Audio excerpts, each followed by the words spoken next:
dancers, Jessica here from DanceFit University. I'm going to break down the Merengue March today. Now I know what you're thinking, Jessica. I know how to Merengue March. It's just step, step, step, step. But here we go. Here's some technique behind how to do it even better. When you step with a flat foot. We don't want to be up on those toes. You don't want to be on those heels.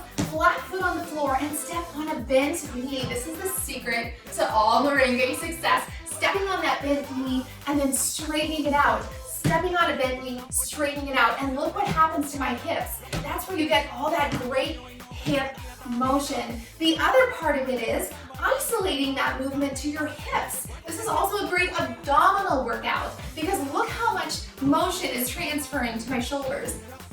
None. So keep all that motion in your hips, keep those shoulders steady. You're getting a great abdominal workout and you're getting that awesome hip motion because you're stepping on that bent knee.